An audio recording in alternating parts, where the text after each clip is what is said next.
Hello guys, good morning to all. My name is Shivam Tyagi. Welcome to Study Funda. So here is the complete newspaper analysis of 6 September 2020. Let's start the session. Our first news is अभी आपको पता है हमारे Rajnath Singh defence minister जी जो हैं वो भी SCO की मीटिंग में गए रशिया में। तो ये बोल रहे हैं कि चाइना वालों से कि आपने वायलेट कर दिया बायलेटरल एग्रीमेंट्स को।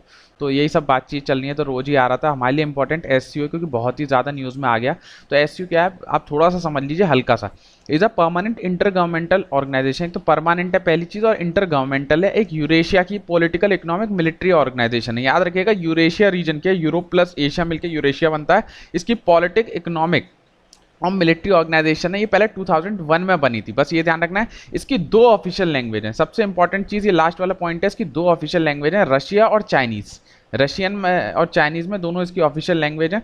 और पहले ये केवल 5 मेंबर्स हुआ करते थे जब ये बना था। तो जब बना था 5 मेंबर थे Kazakhstan China Kyrgyzstan Russia Tajikistan. लेकिन 8 मेंबर हो चुके हैं अब टोटल। इंडिया और पाकिस्तान रिसेंटली मेंबर बने हैं। कब बने 2017 में बने इंडिया पाकिस्तान जो रिसेंटली बने। टोटल आते हैं ट्रक पिक आप याद करेंगे ट्रक पिक।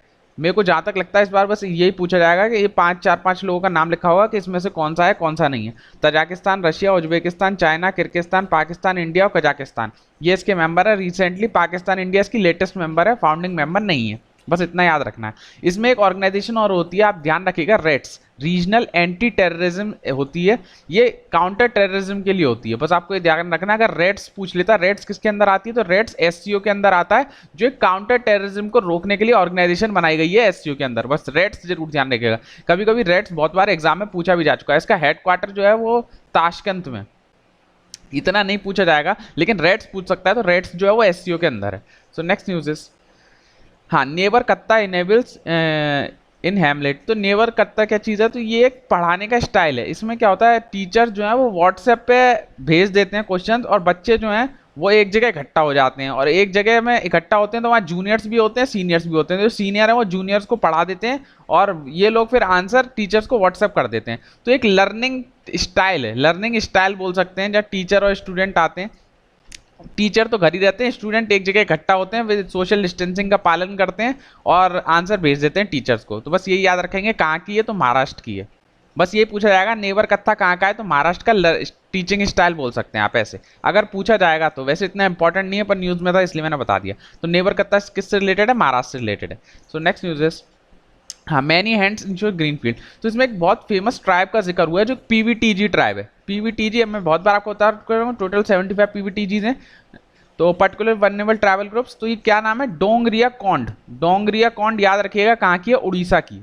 डोंगरिया कौंड कभी कभी जो न्यूज़ में ट्राइब होती है वो डायरेक्ट क्वेश्चन होता है डोंगरिया कौंड कहाँ की है तो पीवीटीजी है उड़ीसा की है। ये पैडी फील्ड पे काम करती है मतलब राइस वाइस उगाते हैं। बस इतना ही हमें डिटेल में नहीं जानना है बस ये जानना है डोंगरिया कौंड कहाँ की है तो उड़ीसा की है। सो नेक्स्ट न्यूज़ इज हाँ ये अगर जिसको भी सेकंड पेपर में जो भी दिक्कत है वो प्लीज़ ये ले ले। हमारे लेक्चर स्टार्ट हो गए हैं ऑलरेडी काफ़ी लोगों से सब्सक्राइब कर चुके हैं। इसमें सब आपको ऑनलाइन लेक्चर वेक्चर सब मिल जाएगा। सेकंड पेपर की पूरी तैयारी हो जाएगी। पहले की तो यहाँ मैं करा ही दूंगा आपको पहले की आपको टेंशन लेने की ज़रूरत नहीं है। लेकिन जिसको सेकंड में प्रॉब्लम है तो ये बहुत अच्छा कोर्स निकला है और जाके रजिस्टर कर सकते हैं। सो नेक्स्ट न्यूज़ ये फॉलो कर सकते हैं। आप फॉलो नहीं कर रहे हैं मेरे को पता है कोई बात नहीं मेरा इसमें कोई वो नहीं जा रहा दिक्कत मेरे को नहीं है। जो फॉलो कर रहे हैं उनके लिए फ़ायदा है। 209 सीटें मैं फिर से आपको रिमाइंड करा देता हूँ जिनको भी नहीं पता है तो जो फॉलो करेंगे उनको 2-4 नंबर एक्स्ट्रा ज़रूर मिलेंगे। इसकी बात की मैं गारंटी लेता हूँ कि ऐसा नहीं है कि नहीं मिलेंगे। आप स्टडी फंडा को फॉलो कर सकते हैं मेरे को फॉलो कर सकते हैं शिवम_त्यागी_ST। तो जिनको भी थोड़े से एक्स्ट्रा एज चाहिए वही फॉलो करें। जिनको अपने कॉन्फिडेंस है खुद से कर लेंगे तो प्लीज़ फॉलो ना करें। So next news is India shares our robust defence system with both US and Russia. अभी हमारे जनरल जो है बिपिन रावत ये हमारे पता है हमारे फर्स्ट सीडीएस हैं। पहला चीज़ तो ये क्वेश्चन है हमारे फर्स्ट सीडीएस हैं चीफ ऑफ डिफेंस स्टाफ। तो ये बोल रहे हैं हमारा इंडिया का जो डिफेंस सिस्टम है बहुत अच्छा है। बोथ यूएस के साथ भी हमारा अच्छा रिलेशन और रशिया के साथ भी हमारा रिलेशन। तो सही बात बोल रहे हैं कोई दिक्कत नहीं। तो हमें जानना पड़ेगा एग्जाम में पूछा जाएगा सीडीएस। तो एक तो सीडीएस के पेपर में भी सीडीएस के बारे में पूछा जा सकता है सीएपीएफ में तो पूछा ही जाएगा। तो दोनों में क्या तो एक 4 स्टार रैंक के ऑफिसर हैं। 4 स्टार ऑफिसर रैंक है। तो हाँ ये इतनी है ये हेड किसको करेंगे, तो यहाँ लिखा हुआ है देखिए, the creation of the department of military affairs, एक नया डिपार्टमेंट बना था डिपार्टमेंट ऑफ मिलिट्री अफेयर्स, उसको हेड करेगा सीडीएस। तो बस एक नया आपको याद रखना है डिपार्टमेंट ऑफ मिलिट्री अफेयर्स, ये नया डिपार्टमेंट अभी अभी बना है, इसको हेड करेगा चीफ ऑफ डिफेंस स्टाफ, ये हेड करेंगे। और ये क्या क्या देखते हैं, ज्वाइंटनेस देखेंगे of operations, logistics, transport, training, support services, communication, repairs and maintenance. अगर कोई डिफेंस रिलेटेड अगर कोई एस से आता है तो उसमें सीडीएस का अगर कोई रोल पूछता है तो ये सीडीएस का रोल है 3-4 लाइन में, तो आप इसको कहीं नोट कर लीजिए। अगर कोई डिफेंस रिलेटेड या कैसे भी रिलेटेड आपको कहीं सीडीएस का यूज करना पड़ रहा है अगर अपने आंसर में, तो उसका सीडीएस का रोल बस आप इतने सी लाइंस में बता सकते हैं कि सीडीएस का रोल क्या है, ज्वाइंटनेस ऑफ ऑपरेशन देखेगा, लॉजिस्टिक, ट्रांसपोर्ट। तो प्लीज नोटेड, ये 2 लाइन में आप लिख सकते हो और एकदम टू द टारगेट पॉइंट्स हैं इसमें। फिर ये प्रिंसिपल मिलिट्री एडवाइजर बनेगा टू द डिफेंस मिनिस्टर, तो आपको याद रखना है प्रिंसिपल मिलिट्री एडवाइजर है to the defence minister on all service matter. कोई भी सर्विस मैटर होगा तो डिफेंस मिनिस्टर को सबसे पहले यही एडवाइस देंगे। सो आप यहाँ देख सकते हैं, तो इनके 2 काम है, एक तो डीएमए है सीडीएस और एक प्रिंसिपल मिलिट्री एडवाइजर है, और ये इनके रोल है, तो प्लीज नोट इट डाउन।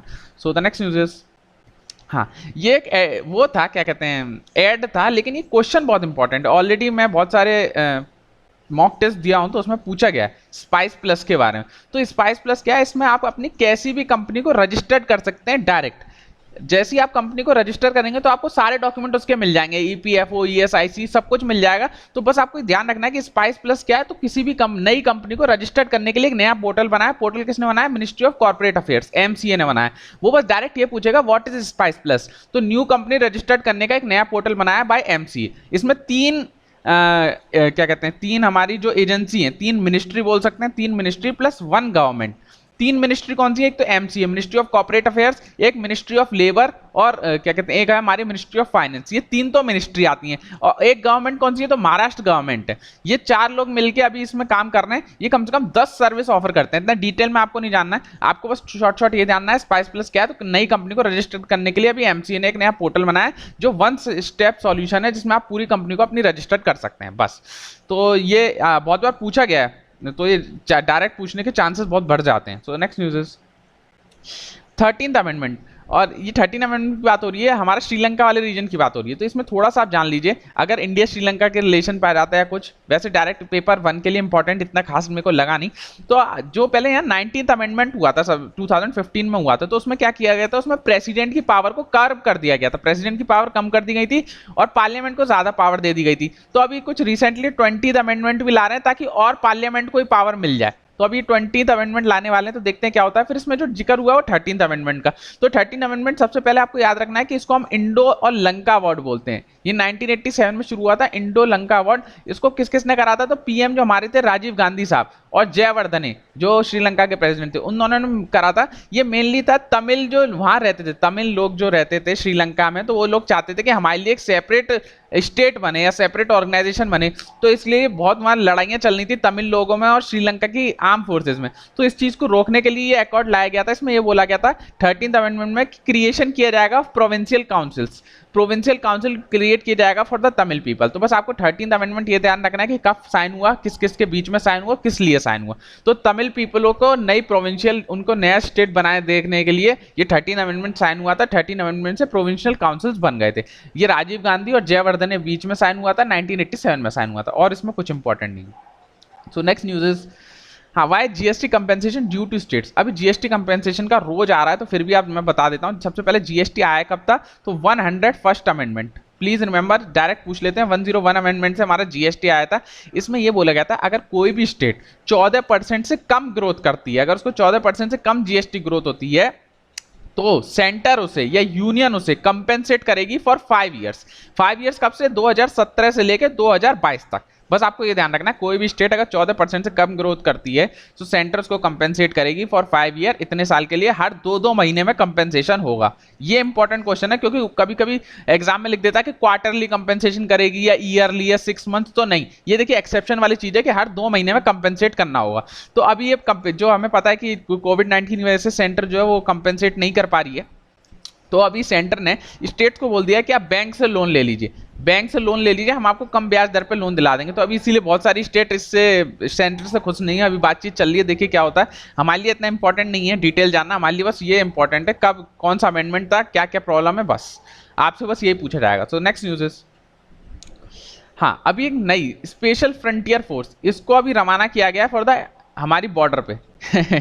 अभी क्या है, बहुत अच्छे लोग हैं। स्पेशल फ्रंटियर फोर्स ये सबसे पहले आई थी रोल में 1962 में, जब हमारी इंडो चाइना की वॉर हुई थी, तो ये कोवर्ट ऑपरेशंस करती थी। ये एक स्पेशल फोर्स है जो हाई एल्टीट्यूड पे भी काम कर सकती है, जिसमें मेनली तिब्बतियन लोग होते हैं। तो कब फॉर्म हुई थी, ये 1962 में फॉर्म हुई थी और पीएम नेहरू के बर्थडे पे।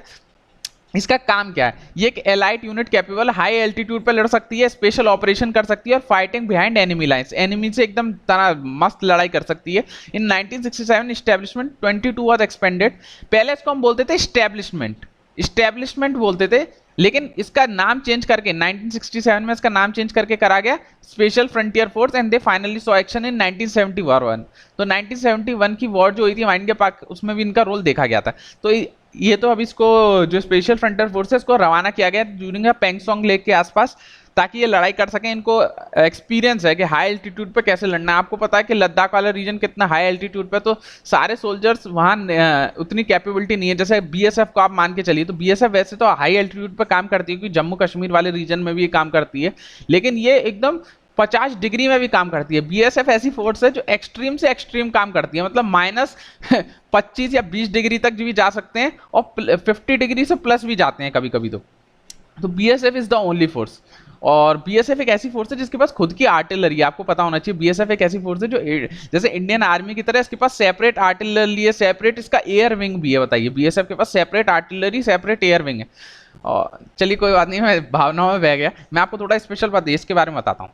हाँ देखिए, स्पेशल फ्रंटियर फोर्स कब फॉर्म हुई थी, मैंने आपको बता दिया 1962 में फॉर्म हुई थी। इसका काम क्या है, डायरेक्ट एक्शन लेती है, हॉस्टेज एक्शन, काउंटर टेररिज्म, कोई भी वॉरफेयर करनी है, सब कुछ। ये किसके अंदर आता है, तो रॉ के अंदर आती है। रॉ पार्ट ऑफ रॉ है, रिसर्च एंड एनालिसिस विंग। इसका हेडक्वार्टर कहाँ, उत्तराखंड में। देखिए का इसने भाग लिया है।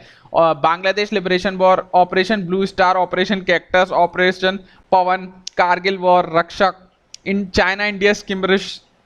तो जो भी हमारी हाई एल्टीट्यूड पर लड़ाई होती है, मेनली उन पे स्पेशल फ्रंटियर फोर्स का रोल आ जाता है। तो ये बहुत अच्छी है। स्पेशल, जैसे आपको नाम ही पता चल रहा है स्पेशल, तो स्पेशल रोल के लिए काम आती है। बस आपको इतना ही ध्यान रखना है कब फाउंड हुई थी, किस के अंदर आती है, बस। तो next news is are over. तो कल का जो क्वेश्चन था, मैंने पूछा था बातुकम्मा फेस्टिवल, तो उसका आंसर है तेलंगाना। ये एक फ्लावर फेस्टिवल है। अगर कोई पूछ लेता शॉर्ट में तो क्या है, फ्लावर फेस्टिवल है। फिर आज का क्वेश्चन है बीबी का मकबरा, इसे किसने बनाया था, फाउंड किसने करा था, किस जगह पे, दो चीज बतानी है। इसकी हिंट मैं देता हूं, इसको बोलते हैं ताज ऑफ दक्कन।